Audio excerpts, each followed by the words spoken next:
ಭಾರತಕ್ಕೆ ಪೌರಾಣಿಕ ಅರ್ಥವನ್ನು ಕೊಟ್ಟರೆ ಭೌಗೋಳಿಕ ಇತಿಹಾಸವನ್ನು ಕೂಡ ಹೇಳಿದರೆ, ಆದರೆ ಇವತ್ತು ಭಾರತವನ್ನು ರಾಜಕೀಯವಾಗಿ ಯಾವ ರೀತಿಯಾಗಿ ತಾವು ನೋಡ್ತೀರಿ ಅಂತ. ಯಾಕೆಂತಂದರೆ ಇವತ್ತು ಭಾರತದಲ್ಲಿ ಹಿಂದಿನ ರಾಜತಂತ್ರಗಳು, ರಾಜನೀತಿಗಳು ಇವತ್ತು ಎಲ್ಲಾದರೂ ಅನ್ವಯ ಆಗ್ತಾ ಇದೆ ಅಂತ ಅನ್ಸುತ್ತಾ ಗುರುಜಿ ನಿಮಗೆ? ವಾಸ್ತವಿಕವಾಗಿ ನೋಡಿ, ಭಾರತವನ್ನು ಕಟ್ಟಿದವರು ಯಾರು? ನಾವು ಅದನ್ನು ವಿಚಾರ ಮಾಡಬೇಕು. ಇವತ್ತು ನಾವು ಭಾರತೀಯರಾಗಿ ಪ್ರತಿಯೊಂದಕ್ಕೆ ನಾವು ಆಧಾರವನ್ನು ಕೊಡುವುದು ಎಲ್ಲಿಂದ? ವೇದದಿಂದ, ಪುರಾಣದಿಂದ ಅಲ್ವಾ, ಇತಿಹಾಸದಿಂದ. ಈ ನೋಡಿ, ದ್ವಾಪರ ಯುಗದ ಅಂತ್ಯದ ತನಕವೂ ಕೂಡ ನಮ್ಮಲ್ಲಿ ಋಷಿ ಪರಂಪರೆ ಎನ್ನುವಂಥದ್ದು ಬೆಳ್ಕೊಂಡು ಬಂತು. ಇವತ್ತು ನಾವು ಯಾವುದೇ ಒಂದು ಶಾಸ್ತ್ರವನ್ನ, ಒಂದು ತೀರ್ಥಕ್ಷೇತ್ರವನ್ನ ಯಾವುದಕ್ಕೂ ಆದರೂ ಒಂದು ಬೆಲೆಯನ್ನು ಕೊಡ್ತಾ ಇದ್ದೇವೆ ಅಂತಂದ್ರೆ ಅದನ್ನ ನಿರ್ಮಾಣ ಮಾಡಿರ್ತಕ್ಕಂಥ ಋಷಿಗಳಿಂದ. ಈಗ ಒಂದು ತೀರ್ಥಕ್ಷೇತ್ರ ಅಂತ ನಾವು ಹೇಳ್ತೇವೆ. ತೀರ್ಥ ಅಂದ್ರೆ ಯಾವುದಕ್ಕೆ ತೀರ್ಥ ಅಂತ ಕರೆದ್ವಿ? ಋಷಿಜುಷ್ಟಂ ತೀರ್ಥಂ ಅಂತ ಅದಕ್ಕೆ ಒಂದು ವ್ಯಾಖ್ಯಾನ ಕೊಟ್ಟರು. ಯಾವ ಋಷಿ ಅನ್ನುವಂಥವನು ಯಾವ ಒಂದು ಜಲವನ್ನು ಉಪಯೋಗಿಸಿರ್ತಾನೋ ಅದು ತೀರ್ಥವಾಗ್ತದೆ. ಒಬ್ಬ ಮಹಾತ್ಮನಾಗಿರ್ತಕ್ಕಂಥ ಋಷಿ ಒಂದು ಸಾದಾ ಹರಿಯುವಂಥ ಒಂದು ಜಲವನ್ನು ಮುಟ್ಟಿದರೆ ಅಥವಾ ಅದನ್ನು ಉಪಯೋಗಿಸಿದರೆ ಅದು ತೀರ್ಥ ಆಗತ್ತೆ. ಇವತ್ತು ನಾವು ತೀರ್ಥಕ್ಷೇತ್ರಗಳು ಅಂತ ಏನು ಕರಿತಾ ಇದ್ದೇವೆ, ಅವೆಲ್ಲ ಋಷಿಗಳಿಂದ ಜುಷ್ಟವಾಗಿರುವಂಥದ್ದು, ಋಷಿಗಳಿಂದ ಉಪಯೋಗಿಸಲ್ಪಟ್ಟು ಶುದ್ಧವಾಗಿರ್ತಕ್ಕಂಥದ್ದು. ಅದಕ್ಕಾಗಿ ಅದು ಪವಿತ್ರ ಸ್ಥಳ ನಮಗೆ. ಇವತ್ತು ಪವಿತ್ರ ಗ್ರಂಥಗಳು ಯಾವುದು? ಶಾಸ್ತ್ರಗಳು. ಆ ಶಾಸ್ತ್ರಗಳನ್ನು ನಿರ್ಮಾಣ ಮಾಡಿದವರು ಯಾರು? ಋಷಿಗಳು.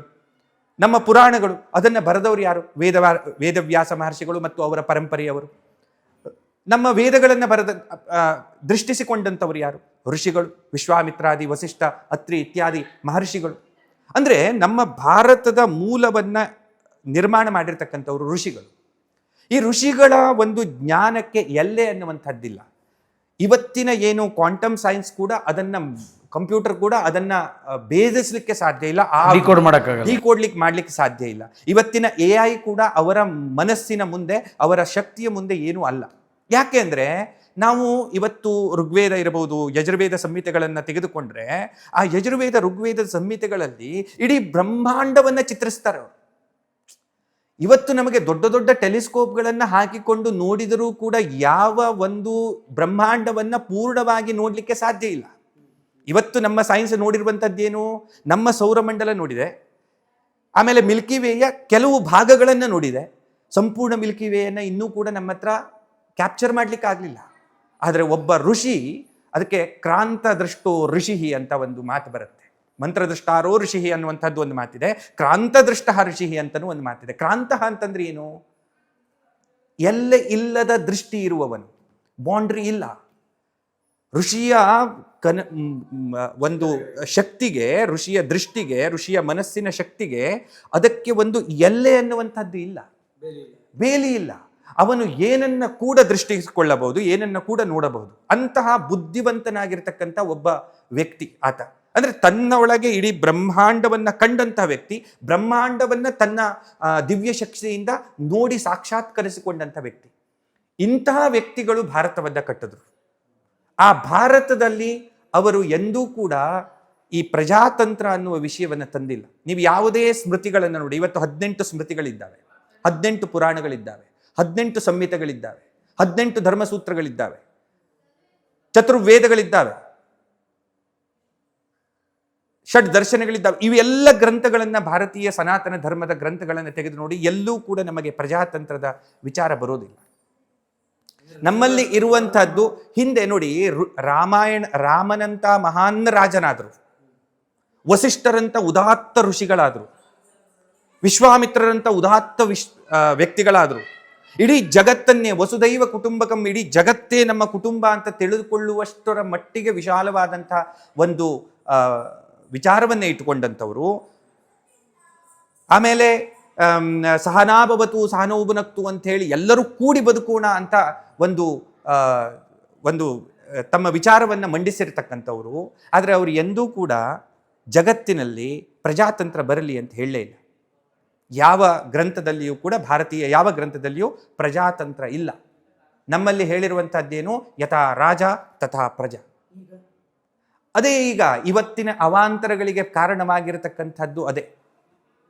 ಇವತ್ತು ಒಬ್ಬ ವ್ಯಕ್ತಿ ಜ್ಞಾನಿಯಾಗಿರಬಹುದು, ಅಜ್ಞಾನಿಯಾಗಿರಬಹುದು, ಧರ್ಮಿಯಾಗಿರಬಹುದು, ಅಧರ್ಮಿಯಾಗಿರಬಹುದು, ವಿದ್ಯಾವಂತನಾಗಿರಬಹುದು, ಅವಿದ್ಯಾವಂತನಾಗಿರಬಹುದು, ಅವನು ಸಾತ್ವಿಕನಾಗಿರಬಹುದು, ತಾಮಸಿಯಾಗಿರಬಹುದು, ಅಥವಾ ಅವನು ಒಬ್ಬ ಆ, ಒಬ್ಬ ಕೈದಿಯಾಗಿರಬಹುದು, ಅವನು ಅಪರಾಧಿಯಾಗಿರಬಹುದು, ಏನಾದರೂ ನೀವು ರಾಜನಾಗಬಹುದು. ಇದಕ್ಕೊಂದು ಮಾನದಂಡ ಬೇಕಲ್ಲ. ಮಾನದಂಡ ಇದ್ದಾಗ ನೋಡಿ, ನಮಗೆ ಗೊತ್ತಿದೆ, ನಿಮಗೂ ಗೊತ್ತಿದೆ, ರೈಲ್ವೆಯಲ್ಲಿ ಮುಖ್ಯವಾಗಿರುವಂತಹದ್ದು ಇಂಜಿನ್ ಹೆಂಗೆ ಹೋಗುತ್ತೆ ಹಾಗೆ ಎಲ್ಲ ಡಬ್ಬಿಗಳು ಹೋಗ್ತವೆ, ಬೋಗಿಗಳು ಹಾಗೆ ಹೋಗ್ತವೆ. ರಾಜ ಅಂದ್ರೆ ಯಾರು? ಒಂದು ವ್ಯವಸ್ಥೆಯನ್ನು ನಡೆಸುವಂತಹ ಒಂದು ಶಕ್ತಿ. ಆ ಶಕ್ತಿಯೇ ಸರಿಯಾಗಿಲ್ಲ ಅಂದಾಗ ಹಿಂದಿನ ಯಾವ ತತ್ವಗಳು ಸರಿಯಾಗಿರ್ಲಿಕ್ಕೆ ಸಾಧ್ಯ ಇಲ್ಲ. ಇವತ್ತಿನ ಭಾರತದ ಪರಿಸ್ಥಿತಿ ಹೇಗಿದೆ ಅಂತಂದ್ರೆ, ಇವತ್ತಿನ ಭಾರತ ಅಂತಲ್ಲ, ನಾವು ಸ್ವತಂತ್ರ ಭಾರತದ ಏನು 1947ರಿಂದನೂ ತೆಗೆದುಕೊಂಡ್ರೆ, ನಮ್ಮ ಆಳುವಂತಹ ಯಾವ ವ್ಯಕ್ತಿಗಳಿದ್ದಾರೆ ಅವರು ಯಾರೂ ಕೂಡ ತಾತ್ವಿಕವಾದಂತಹ ನೆಲೆಗಟ್ಟಿನಲ್ಲಿ ನಿಂತವರಲ್ಲ ಅಥವಾ ಜ್ಞಾನಿಗಳಲ್ಲ. ಆದರೆ ದ್ವಾಪರಾಯುಗದ ಅಂತ್ಯದ ತನಕ ನಾವು ನೋಡಿದ್ರೆ ಅಲ್ಲಿ ಇರತಕ್ಕಂತಹ ರಾಜತಂತ್ರ ಹೇಗಿತ್ತು ಅಂದ್ರೆ, ಒಬ್ಬ ರಾಜನಿದ್ರೆ ಅವನ ಹಿಂದುಗಡೆ ಜ್ಞಾನಿಗಳಾಗಿರ್ತಕ್ಕಂಥ ಅವನ ಗುರುಗಳು ಅವನಿಗೆ ಮಾರ್ಗದರ್ಶಕರಾಗಿ ನಿಲ್ತಾ ಇದ್ರು, ಉಪದೇಶ ಮಾಡ್ತಾ ಇದ್ರು. ಆಮೇಲೆ ಅವನಿಗೆ ಒಂದು ಧರ್ಮ ಇರ್ತಿತ್ತು, ರಾಜಧರ್ಮ ಅಂತ ಇರ್ತಿತ್ತು. ಆ ರಾಜಧರ್ಮವನ್ನ ಅವನು ಏನನ್ನ ಮೀರಿದ್ರು ರಾಜಧರ್ಮವನ್ನ ಮೀರುವಂತಿಲ್ಲ. ಇದು ಭಾರತೀಯ ಸನಾತನವಾಗಿರತಕ್ಕಂಥ ಪರಂಪರೆ. ಆದರೆ ಇವತ್ತಿನ ಪರಂಪರೆಯಲ್ಲಿ ರಾಜಧರ್ಮ ಇಲ್ಲ, ರಾಜನನ್ನ ಕೇಳುವವರಿಲ್ಲ, ಹೇಳುವವರು, ರಾಜಗುರುಗಳಿಗಂತೂ ಅಸ್ತಿತ್ವವೇ ಇಲ್ಲ. ರಾಜನಿಗೆ ಯಾರು ಗುರುಗಳೇ ಇರೋದಿಲ್ಲ. ಇವತ್ತು ಗುರು ಅನ್ನುವಂತಹ ತತ್ವ ಅನ್ನುವಂತಹದ್ದು ನಮ್ಮ ಭಾರತದಲ್ಲಿ ತನ್ನ ಸಂಪೂರ್ಣವಾದಂತಹ ಒಂದು ಅಸ್ತಿತ್ವವನ್ನೇ ಕಳೆದುಕೊಂಡು ಬಿಟ್ಟಿದೆ ನನ್ನ ಪ್ರಕಾರ. ಇವತ್ತು ನಾವು ಗುರು ಅನ್ನುವಂಥದ್ದು ಎಲ್ಲರಿಗೂ ಕರಿತೇವೆ. ಈಗ ನಿಮ್ಮ ಬೆಂಗಳೂರು ಕಡೆಯಲ್ಲಿ ಅಡ್ಡಾಡಿದ್ರೆ ಏನು ಗುರು, ಆರಾಮಿದೆಯಾ ಅಂತ ಕೇಳ್ತಾರೆ. ಆ ಗುರು ಅನ್ನುವಂಥ ಶಬ್ದಕ್ಕೆ ಒಂದು ಕವಡೆ ಕಾಸಿನ ಬೆಲೆ ಇವತ್ತಿನ ಸಮಾಜದಲ್ಲಿ ಇಲ್ಲ. ಸಿಕ್ಕವನು ಗುರು ಆಗಬಹುದು. ಇನ್ನು ನಾಳೆ ನೀವು ಗುರು ಆಗಬೇಕು ಅಂತಂದ್ರೆ ಏನಿಲ್ಲ, ನನ್ನ ಹಾಗೆ ಒಂದು ಕಾವಿ ಬಟ್ಟೆ ಹಾಕೊಳ್ಳಿ, ಅಡ್ಡಾಡಿ ನೀವು ಗುರುಗಳಾಗಿ. ಆದರೆ ಗುರು ಆಗಲಿಕ್ಕೆ ನಿನಗೆ ಒಳಗಿನಿಂದ ಏನು ನಿನಗೆ ಶಕ್ತಿ ಇದೆ, ನಿನ್ನ ತಪಸ್ಸೇನಿದೆ, ನಿನ್ನ ವಿದ್ಯೆ ಏನಿದೆ, ನಿನ್ನ ಅಧ್ಯಯನ ಏನಿದೆ, ಇದು ಯಾವುದಕ್ಕೂ ಬೆಲೆ ಇಲ್ಲ. ಇವತ್ತು ಯಾರು ಬೇಕಾದರೂ ಗುರು ಆಗ್ಬೋದು. ಹಾಗಾಗಿ ನಮಗೆ ನಮ್ಮ ಭಾರತದಲ್ಲಿ ಇವತ್ತು ಇರುವಷ್ಟು ಪಂಥಗಳು, ಮತಗಳು ಜಗತ್ತಿನಲ್ಲಿ ಎಲ್ಲೂ ಇಲ್ಲ. ಸನಾತನ ಧರ್ಮದಲ್ಲಿ ಇರುವಷ್ಟು ಮತಪಂಥಗಳು, ಭಿನ್ನಾಭಿಪ್ರಾಯಗಳು ಜಗತ್ತಿನ ಬೇರೆ ಯಾವ ಧರ್ಮದಲ್ಲಿಯೂ ಇಲ್ಲ. ಅಷ್ಟು ಭಿನ್ನಾಭಿಪ್ರಾಯಗಳನ್ನು ನಾವು ಮಾಡಿಕೊಂಡ್ವಿ.